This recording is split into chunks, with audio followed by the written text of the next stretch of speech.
আল্লাহ পাক রব্বুল আলামিন কোরআনুল কারীমে সুন্দর করে জানা দিলেন, ওয়া ইয ক্বালা রাব্বুকা লিল মালাইকাতি ইন্নী জাইলুন ফিল আরদি খলিফা। সম্মানিত ভাইরা আমার, আল্লাহ পাক রব্বুল আলামিন যখন মনের ভেতরে চিন্তা করলেন, মনের ভেতরে ফিকির করলেন, আমি দুনিয়াতে খলিফা সৃষ্টি করব, আমি দুনিয়াতে মানুষ সৃষ্টি করব, আদম সৃষ্টি করব, দায়িত্ববান কিছু সৃষ্টি করব, এই কথা যখন আল্লাহ পাক রব্বুল আলামিন মনের ভিতরে তৈরি করলেন, এই উদ্দেশ্য যখন তৈরি করলেন, ওই সময় ফেরেশতাদেরকে ডেকে বললেন, ও ফেরেশতারা শোনো, আমি দুনিয়ার ভিতরে খলিফা সৃষ্টি করতে চাই, আমি দুনিয়ার ভিতরে মানুষ সৃষ্টি করতে চাই। ফেরেশতারা তখন কি বলল জানেন? ফেরেশতারা অনুমান করেছিল মানুষ দুনিয়ার ভিতরে গিয়ে ফিতনা ফাসাদের ভিতরে লিপ্ত হবে। ওই সময় ফেরেশতারা আল্লাহকে ডাক দিয়ে বলল, আল্লাহ, আপনি কি এমন কাউকে সৃষ্টি করবেন, আপনি কি দুনিয়ার ভিতরে আবার এমন কাউকে পয়দা করবেন যারা দুনিয়ার ভিতরে মারামারি করবে, কাটাকাটি করবে, রক্তপাত করবে, খুন হাজারের ভিতরে লিপ্ত হবে, সর্বদাই ফিতনা ফাসাদের ভিতরে লিপ্ত হবে।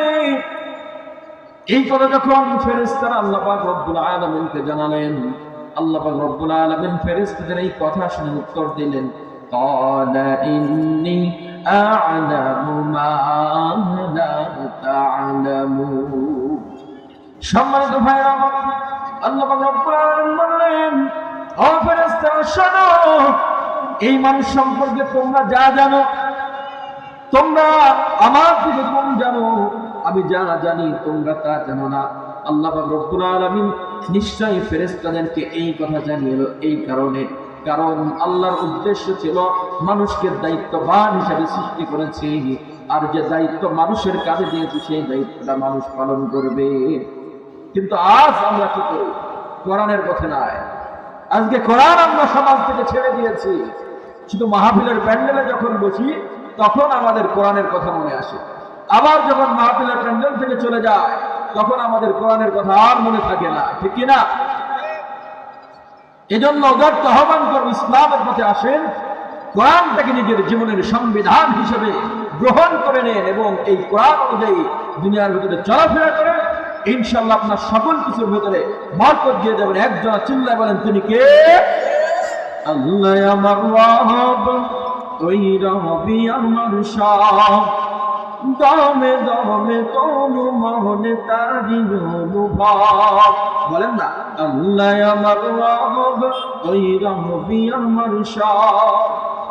আল্লাহ আমার রব আর ওই রবই আমার সব। তাহলে পৃথিবীর যেখানেই থাকবেন না কেন, যে স্থানেই থাকবেন না কেন, সব সময় চিন্তা ফিকির থাকতে হবে একজনের চিল্লা বলেন, তিনি কে? সম্মানিত উপস্থিত, দুঃখের বিষয় আমরা ইসলামকে ভুলে যাই, আমরা কোরআনকে ভুলে যাই। ও বাংলার তাওহীদি জনতা, খুব খেয়াল করে শুনে রাখো, শুধু মাহফিলের প্যান্ডেলে বসে ইসলামের কথা মনে করলে চলবে না, শুধু মসজিদে গিয়ে ইসলামের কথা মনে করলে চলবে না। পৃথিবীর প্রত্যেকটা স্থানে রান্নাঘর থেকে নিয়ে সংসদ পর্যন্ত ইসলামের বাতি জ্বালাতে হবে, এরপর ইসলাম কায়েম হবে, ঠিক কিনা বলো?